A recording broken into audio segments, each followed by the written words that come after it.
আগামী সোমবার ভোট গণনা রয়েছে, কিন্তু তার আগে বিভিন্ন জায়গায় স্ট্রংরুমে নিরাপত্তা নিয়ে কিন্তু তৃণমূল বিজেপি সংঘর্ষ লেগেই আছে। গতকাল যে ঘটনা ঘটেছিল ক্ষুদিরাম অনুশীলন কেন্দ্র, স্ট্রংরুমের বাইরে বহিরাগত ঢোকানোর অভিযোগে অবস্থানে বসেছিলেন শশী পাজা, কুণাল ঘোষরা। আর আজ ক্ষুদিরাম অনুশীলন কেন্দ্রের বাইরে বাড়ানো হলো নিরাপত্তা।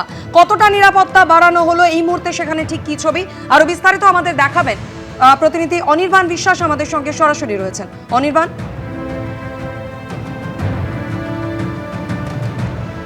দেখো, একদমই গতকাল সন্ধ্যাবেলায় আমরা দেখেছিলাম যে এই ক্ষুদিরাম অনুশীলন কেন্দ্র কার্যত কিন্তু রণক্ষেত্রের পরিস্থিতি হয়েছিল।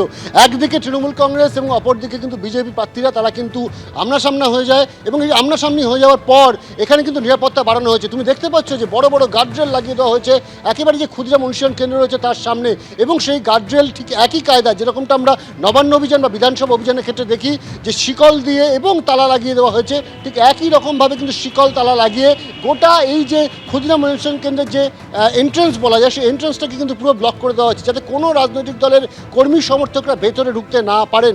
এবং ভেতরে কিন্তু দেখতে পাচ্ছি কলকাতা পুলিশের যারা কর্মীরা রয়েছেন, অফিসাররা রয়েছেন, তারা যেমন উপস্থিত রয়েছে, একই রকমভাবে কিন্তু কেন্দ্রীয় বাহিনীর জওয়ান তারাও কিন্তু উপস্থিত রয়েছে। এবং একটি গেট লাগিয়ে দেওয়া হয়েছে, যে গেটে কিন্তু সবসময় নিরাপত্তার দায়িত্বে একজন থাকছেন।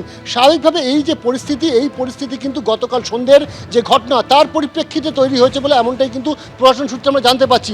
যদিও এখানে সকাল থেকে কিন্তু তৃণমূল কর্মীরা আসতে শুরু করেছেন, বেশ কয়েকজন তৃণমূল কর্মী তারা কিন্তু অভিযোগ করছেন যে তারা যখন সকালবেলায় আসেন দেখেন এই রকম একটি দুর্গ বানিয়ে তোলা হয়েছে গোটা ক্ষুদিরাম অনুশীলন কেন্দ্রের সামনে। এবং তাদের যে প্রশ্ন যে ভেতরে যে ডিসপ্লে সিস্টেম রয়েছে, যে ডিসপ্লে সিস্টেমে দেখা যায় যে স্ট্রং রুমগুলোর নিরাপত্তা কী, স্ট্রং রুমগুলোর দিকে যে সমস্ত সিসি ক্যামেরা রয়েছে সেই সমস্ত সিসি ক্যামেরার ডিসপ্লে কিন্তু এই অংশের ভেতরে রয়েছে।